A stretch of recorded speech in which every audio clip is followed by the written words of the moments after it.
Nabi Yusuf AS. Nabi Yusuf alaihi salam adalah salah satu dari 12 orang putra Nabi Yakub alaihi salam. Rasa sayang Yakub yang berlebihan terhadapnya membuat saudara-saudaranya menjadi iri hati terhadapnya. Lebih dari itu, wajah Yusuf pun jauh lebih tampan dibandingkan dengan saudara-saudaranya yang lain.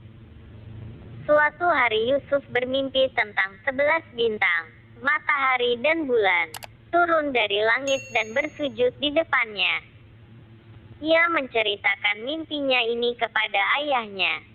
Yakub sangat gembira mendengar cerita itu dan menyatakan bahwa Allah Subhanahu wa Ta'ala akan memberikan kemuliaan, ilmu, dan kenikmatan hidup yang mewah bagi putranya.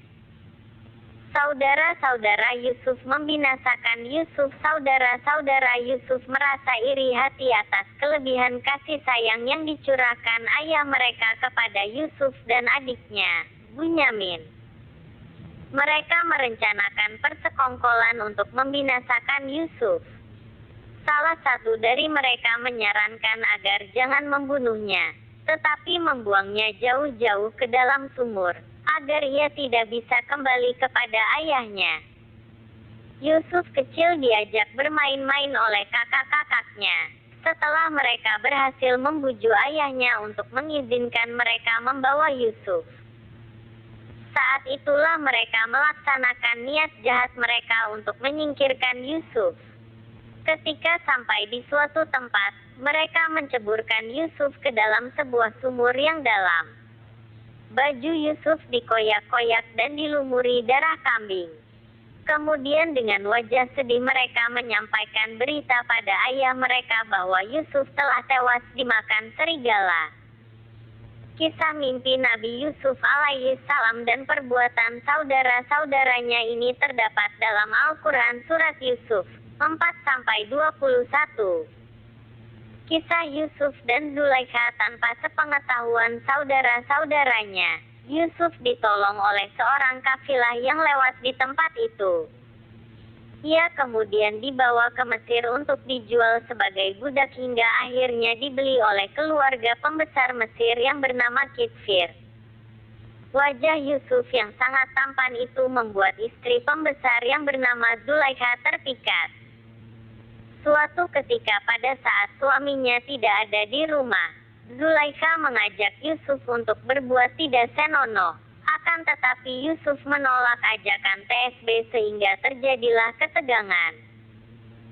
Sementara kejadian itu berlangsung, suami Zulaikha datang dan Zulaikha memutarbalikkan fakta dengan mengatakan bahwa Yusuf telah berlaku tidak senonoh terhadapnya.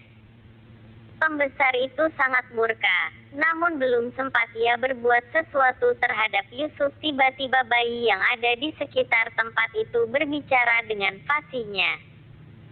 Bayi itu mengatakan bahwa jika kemeja Yusuf robek di bagian depan maka Yusuflah yang bersalah.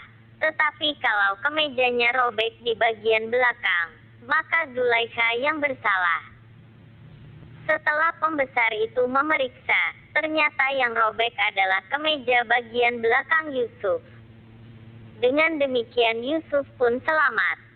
Cerita TSB kemudian menyebar ke masyarakat luas.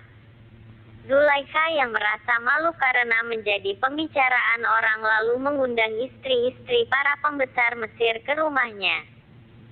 Mereka diberinya makanan yang enak-enak serta masing-masing diberi sebilah pisau untuk mengupas buah. Ketika mereka sibuk mengupas buah, Zulaikha menyuruh Yusuf keluar.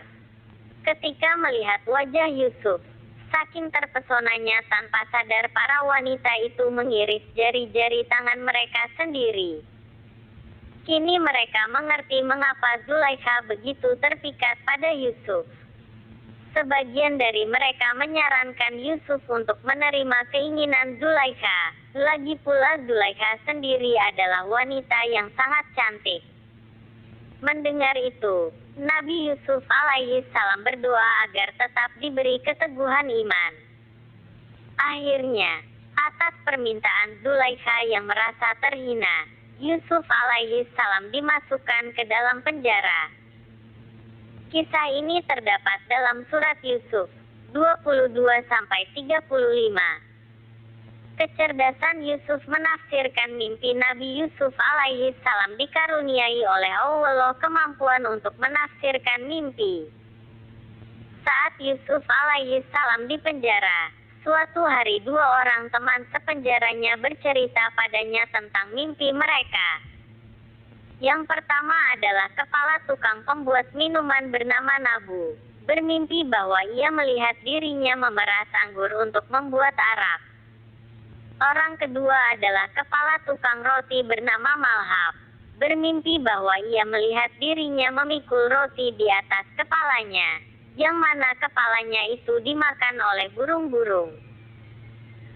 Yusuf pun menafsirkan mimpi mereka. Dia berkata kepada kedua orang itu, "Wahai engkau kepala tukang minuman, bergembiralah, engkau akan memberi minum tuanmu dengan hamar, yang berarti engkau akan dibebaskan lantaran engkau tidak terbukti terlibat persekongkolan melawan raja.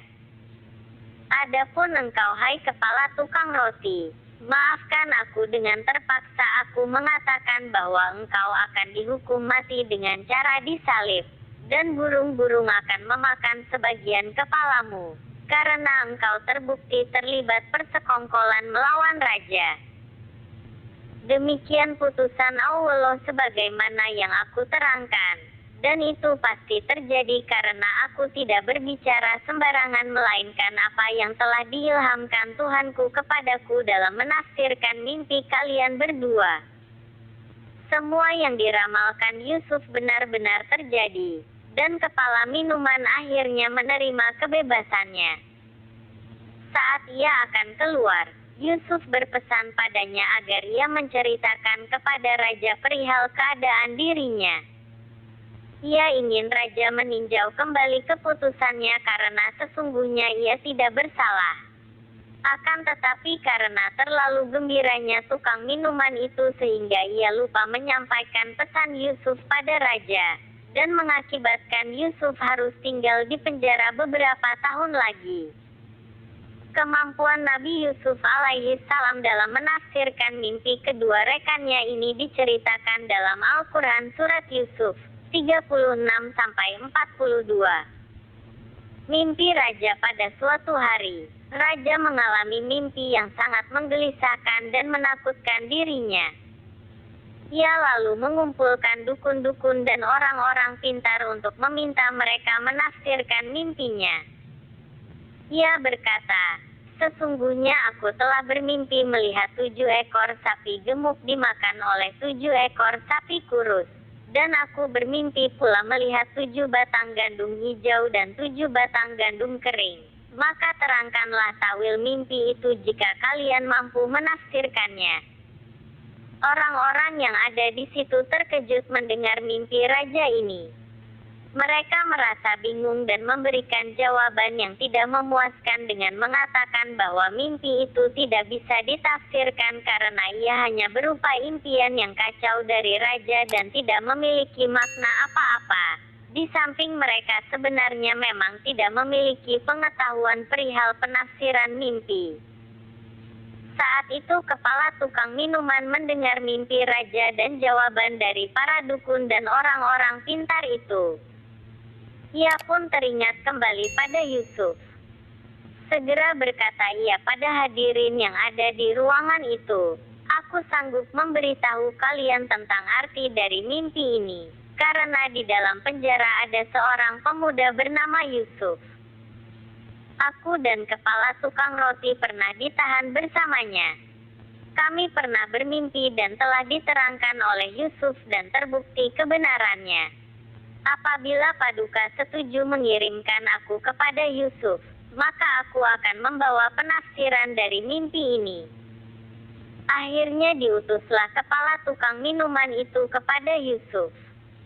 Setelah berbincang-bincang dengan Yusuf dan menceritakan sebab-sebab kealpaannya terhadap pesan Yusuf, ia pun mengutarakan maksud kedatangannya. "Hai Yusuf yang berkata benar, terangkanlah arti mimpi berikut. 7 ekor sapi gemuk dimakan 7 ekor sapi kurus. dan 7 batang gandum hijau berdekatan dengan 7 batang gandum kering. Berilah fatwa kepadaku, hai Yusuf, tentang hakikat mimpi ini, supaya aku memberitahukannya kepada orang-orang di kerajaan. Barangkali mereka mengetahui keutamaan dan kedudukan ilmumu. Yusuf pun mulai menerangkan arti mimpi raja. Bukan hanya itu, dia menerangkan pula pemecahan kesulitan yang timbul dari arti mimpinya. Ia berkata, Mesir akan mengalami 7 tahun yang subur. Maka pada tahun-tahun itu hendaklah kamu menanami tanahmu dengan gandum dan syair. Kemudian hasil panenannya kamu simpan dalam batang-batang gandumnya. Dan jangan boros dalam pemakaian. Gunakan sekedar yang dibutuhkan saja. Setelah itu akan datang 7 tahun yang kering di mana kamu akan memakan persediaan gandum yang kamu simpan. Dan jangan pula dihabiskan, supaya dapat digunakan sebagai bibit untuk tahun-tahun berikutnya. Setelah lewat tahun-tahun kering ini, akan datang 1 tahun yang subur di mana turun hujan dan tanah akan menghasilkan biji-bijian yang banyak dan sari buah-buahan seperti anggur dan zaitun. Kisah tentang mimpi raja ini diceritakan dalam surat Yusuf 43-49. Yusuf dibebaskan dari penjara. Kepala tukang minuman segera menyampaikan tafsir mimpi yang telah diterangkan Yusuf kepada raja. Maka raja pun mengirim utusan untuk memanggil Yusuf dan menjelaskan kembali secara rinci. Akan tetapi Yusuf enggan keluar dari penjara sebelum namanya dibebaskan dari segala tuduhan yang difitnahkan kepadanya. Ia minta supaya pihak kerajaan menyelidiki persekongkolan terhadap dirinya dan menanyai wanita-wanita yang menghadiri jamuan makan di rumah istri pembesar bekas majikannya dulu tentang sebab-sebab penahanannya supaya mereka menjadi saksi dalam perkaranya. Permintaan Yusuf ini kemudian disampaikan oleh utusan kepada raja. Raja pun menyuruh para utusan untuk memanggil wanita-wanita itu dan menjelaskan fakta yang sebenarnya. Mereka pun bersaksi bahwa Yusuf memang tidak bersalah, dan bahwa istri pembesar Mesir, Zulaikha, itulah yang justru merayu Yusuf. Setelah adanya kesaksian dari wanita-wanita ini, Zulaikha sendiri tidak bisa menyangkal lagi. Akhirnya ia pun mengakui perbuatannya. Dengan demikian keluarlah Yusuf dari penjara dengan diri yang bersih dari segala tuduhan dan fitnah. Raja kemudian juga merehabilitasi namanya di masyarakat. Allah telah menakdirkan kezaliman yang selama ini diterima oleh Yusuf berganti dengan kemuliaan. Kisah ini diterangkan dalam Al-Quran Surat Yusuf 50-53. Kebenaran tentang Yusuf telah menambah kepercayaan raja kepadanya, sehingga ia kemudian mengangkatnya menjadi menteri yang mengurusi berbagai masalah ekonomi dan keuangan bagi negara Mesir. Inilah balasan Allah kepada hamba-hambanya yang saleh. Kisah pengangkatan Yusuf dalam kedudukan yang mulia ini diterangkan dalam surat Yusuf 54-57. Pertemuan Yusuf dengan saudara-saudaranya, tawil mimpi yang telah diterangkan Yusuf kemudian benar-benar terwujud. Pada masa 7 tahun yang subur, Yusuf telah memerintahkan rakyat Mesir untuk menyimpan kelebihan biji-bijian dari hasil tanaman mereka. Kemudian datanglah masa paceklik pada 7 tahun berikutnya. Timbul bencana kelaparan dan kekeringan, terutama di negeri-negeri tetangga lantaran ketiadaan persiapan penduduk untuk menghadapinya, termasuk negeri Palestina di mana keluarga Yusuf tinggal. Yakub dan anak-anaknya juga mengalami kesulitan ini. Ia mendengar bahwa di Mesir ada persediaan makanan yang cukup, maka ia pun menyuruh anak-anaknya, kecuali Bunyamin, untuk pergi ke Mesir dengan membawa perbekalan berupa barang-barang dan perak serta lainnya untuk ditukar dengan gandum dan syair. Tatkala mereka telah tiba di istana kerajaan Mesir dan bertemu dengan Yusuf, melihat raut wajah mereka dan pakaian mereka yang menunjukkan bahwa mereka berasal dari Palestina, tahulah Yusuf bahwa itu adalah saudara-saudaranya.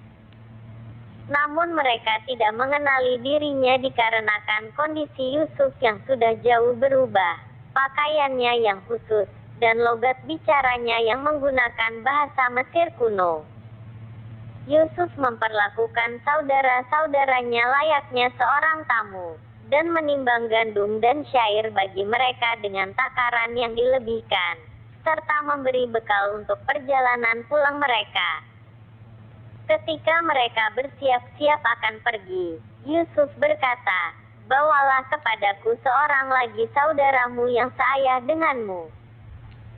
Jika kalian tidak membawanya, maka aku tidak akan mau menukarkan makanan lagi bagi kalian, jika kalian kembali ke Mesir untuk kedua kalinya." Mereka pun berkata, "Kami akan membujuk ayah kami supaya beliau mengizinkan kami membawanya ke Mesir, dan kami tegaskan kepadamu bahwa kami akan melaksanakan perintahmu." Ketika mereka hendak berangkat pulang, Yusuf menyuruh pelayan menyisipkan kembali barang-barang saudaranya yang telah ditukar dengan gandum dan syair itu ke dalam karung-karung mereka tanpa sepengetahuan mereka. Hal ini dimaksudkan supaya mereka merasa senang dan berbaik sangka kepadanya, sehingga mereka akan kembali lagi ke Mesir karena berharap akan mendapat lebih banyak lagi kebaikan darinya. Saudara-saudara Yusuf kembali ke Palestina dan menceritakan tentang kebaikan dari Menteri Ekonomi Mesir serta penghormatan yang mereka terima. Mereka juga menyampaikan permintaan Menteri Mesir itu agar mereka membawa Bunyamin jika nanti mereka hendak kembali ke Mesir. Rupanya setelah ditinggalkan oleh Yusuf, Yakub sangat berduka. Setiap hari ia menangis sampai matanya memutih dan buta. Mendengar permintaan yang disampaikan saudara-saudara Yusuf ini, Yakub tidak mempercayai mereka. Namun mereka terus membujuk dan mengatakan bahwa jika Bunyamin tidak mereka bawa, mereka tidak akan mendapatkan makanan lagi dari Menteri Mesir itu. Mereka juga berjanji akan menjaga Bunyamin dengan sebaik-baiknya dan tidak akan menyia-nyiakannya. Setelah mendengar janji putra-putranya ini, hati Yakub sedikit lebih tentram. Akhirnya dengan berat hati Yakub pun mengizinkan mereka membawa Bunyamin. Ia juga berpesan pada mereka supaya masuk ke kota melalui beberapa pintu agar tidak menarik perhatian. Kisah pertemuan Yusuf dengan saudara-saudaranya ini diterangkan dalam surat Yusuf 58-67. Yusuf menahan Bunyamin saat mereka datang lagi ke Mesir bersama Bunyamin. Yusuf berusaha mencari kesempatan untuk bisa berdua saja dengan Bunyamin. Kemudian ia mengatakan padanya bahwa ia adalah Yusuf, saudaranya sekandung. Ia menceritakan tentang apa yang telah dilakukan saudara-saudaranya dulu kepadanya, dan apa yang telah terjadi padanya. Yusuf memiliki rencana untuk bisa menahan Bunyamin lebih lama bersamanya. Ketika saudara-saudara Yusuf akan pulang, Yusuf menyelipkan piala untuk minum raja ke dalam karung Bunyamin. Saat mereka sudah akan berangkat, salah seorang pegawai Yusuf memanggil mereka kembali, dan mengatakan bahwa piala raja telah hilang. Barang siapa yang dapat mengembalikannya akan memperoleh bahan makanan seberat muatan seekor unta. Saudara-saudara Yusuf bersumpah bahwa mereka tidak mencuri. Salah seorang pegawai Yusuf kemudian bertanya, "Apa balasannya jika ternyata kalian berdusta?" Mereka menjawab, "Pada siapa diketemukan barang yang hilang itu dalam karungnya, maka dia dijadikan budak. Ini adalah balasan yang adil bagi pencuri menurut syariat Yakub. Maka mulailah Yusuf dan para pegawainya memeriksa karung-karung mereka. Sengaja karung Bunyamin diperiksa paling akhir supaya tidak timbul kecurigaan pada saudara-saudaranya yang lain bahwa pencurian itu telah diatur. Saat ditemukan piala itu dalam karung Bunyamin, saudara-saudara Yusuf sangat terkejut menyaksikan hal itu. Mereka merasa malu dengan peristiwa ini. Karenanya mereka berkata, sesungguhnya telah mencuri pula saudaranya sebelum ini. Tentu saja yang mereka maksud adalah Yusuf sendiri. Yusuf memahami apa yang dimaksud saudara-saudaranya ini, dan sesungguhnya ia merasa jengkel dan kecewa terhadap mereka, tapi sikap itu tidak diperlihatkannya. Menurut riwayat, tatkala Rahel ibu Yusuf pergi bersama Yusuf menuju Palestina, dia membawa sebuah patung kecil milik ayahnya Laban. Laban yang merasa kehilangan patung itu kemudian mencarinya, tapi ia tidak bisa menemukannya baik pada Rahel maupun orang lain, karena Rahel telah menyembunyikannya di sela-sela perlengkapan unta yang dinaikinya. Ketika Yakub dan keluarganya tiba di Palestina, patung itu berada pada Yusuf dan dibuat mainan lantaran ia menyerupai boneka yang biasa dimainkan oleh anak-anak kecil. Itulah sebabnya Yusuf dituduh mencurinya dari rumah kakeknya Laban, padahal kenyataannya tidaklah begitu. Saudara-saudara Yusuf memohon padanya agar Bunyamin dibebaskan dan mengambil salah satu dari mereka sebagai penggantinya. Mereka berkata, "Wahai Al-Aziz, sesungguhnya ia mempunyai ayah yang sudah lanjut usianya. Lantaran itu ambillah salah seorang di antara kami sebagai gantinya. Sesungguhnya kami melihat kamu termasuk orang-orang yang berbuat baik." Maka Yusuf pun menjawab, "Aku tidak akan menahan seseorang, kecuali orang yang kami ketemukan harta benda kami padanya. Jika kami menahan orang yang tidak bersalah, maka kami termasuk orang-orang yang zalim." Saudara-saudara Yusuf merasa bingung dan putus asa. Mereka telah berjanji pada ayah mereka untuk menjaga Bunyamin dengan sebaik-baiknya. Sebelum ini mereka telah menyia-nyiakan Yusuf. Jika sekarang mereka tidak membawa Bunyamin pulang, pastilah ayah mereka akan marah dan tidak mempercayai mereka. Setelah berunding dan berbisik-bisik, berkatalah yang tertua dari mereka, "Aku tidak akan meninggalkan Mesir sampai ayah mengizinkan aku kembali, atau Allah memberikan keputusan kepadaku. Dan dia adalah hakim yang paling adil."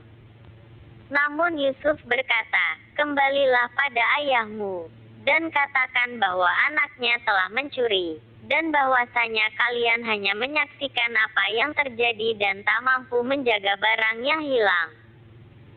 Akhirnya saudara-saudara Yusuf pulang tanpa Bunyamin. Dengan demikian siasat Yusuf untuk menahan adik kandungnya akhirnya berhasil. Kisah ini diterangkan dalam surat Yusuf 68-82. Yusuf berkumpul kembali bersama keluarganya. Yakub sangat sedih mendengar kejadian yang menimpa Bunyamin. Ia tidak mempercayai perkataan anak-anaknya dan sangat kecewa terhadap mereka. Kendati demikian, ia memasrahkan semuanya kepada Allah Subhanahu wa Ta'ala dan percaya bahwa Allah pasti akan mewujudkan harapannya untuk bisa bertemu kembali dengan kedua putra tercintanya itu. Yakub memerintahkan anak-anaknya untuk mencari kabar tentang Yusuf dan Bunyamin. Putra-putranya mematuhi perintah ayah mereka dan kembali ke Mesir. Kepada Yusuf, mereka memohon belas kasihannya agar ia berkenan melepaskan Bunyamin. Mereka pun mengadukan keadaan mereka yang miskin dan membutuhkan makanan dengan harapan Yusuf mau memberi mereka bahan makanan yang cukup. Timbul rasa iba dalam hati Yusuf mendengar keluhan saudara-saudaranya, sehingga terpikir olehnya untuk mengungkapkan siapa dirinya yang sebenarnya supaya mereka bisa tinggal bersamanya dalam keadaan sejahtera. Kemudian ia memanggil Bunyamin. Lalu berkatalah Yusuf kepada saudara-saudaranya, "Tahukan kalian akan buruknya perlakuan kalian kepada Yusuf dan saudaranya? Ingatkan kalian akan perbuatan kalian memisahkan Yusuf dan ayahnya dengan membuangnya ke dalam sumur. Dan kepada Bunyamin, maka kalian telah membuatnya bersedih atas kehilangan saudaranya sehingga ia pun ikut menderita." Mendengar perkataan Yusuf, mulai timbul dugaan dalam diri saudara-saudaranya. Jangan-jangan pembesar yang berbicara di hadapan mereka ini adalah Yusuf. Dengan berdebar-debar mereka bertanya, "Apakah engkau Yusuf?" Yusuf menjawab, "Benar, aku Yusuf. Dan ini saudaraku Bunyamin." Maka saudara-saudara Yusuf pun segera memohon ampun dan meminta maaf kepadanya atas kejahatan yang pernah mereka lakukan dahulu. Dengan berlapang dada, Yusuf memaafkan kesalahan saudara-saudaranya. Ia lalu memerintahkan mereka untuk menjemput ayahnya beserta keluarga mereka untuk datang ke Mesir. Mengetahui bahwa ayahnya telah kehilangan penglihatan lantaran kesedihan yang amat sangat semenjak kepergiannya, Yusuf memberikan gamisnya untuk diusapkan ke wajah ayahnya supaya ia dapat melihat kembali. Setelah mengusapkan gamis Yusuf ke wajahnya, Yakub dapat merasakan keberadaan Yusuf dan segera mengetahui bahwa Yusuf masih hidup. Karena gembira dengan kenyataan itu, ia pun dapat melihat kembali dengan seizin Allah. Akhirnya Yusuf pun dapat berkumpul kembali dengan kedua orang tua dan saudara-saudaranya di Mesir. Yakub dan anak-anaknya telah diliputi rasa hormat kepada Yusuf yang telah diberi kemuliaan oleh Allah. Mereka pun memberikan penghormatan kepadanya dengan cara menundukkan kepala sesuai dengan adat pada masa itu dalam menghormati pembesar yang berkuasa. Melihat ini, Yusuf teringat akan mimpinya dulu ketika ia masih kecil. Maka ia berkata kepada ayahnya, "Inilah tafsir mimpiku yang dulu kuceritakan kepadamu. Ketika di dalam mimpi aku melihat 11 bintang serta matahari dan bulan bersujud kepadaku." Kisah mengharukan berkumpulnya Yusuf dengan keluarganya ini terdapat dalam surat Yusuf 83-101.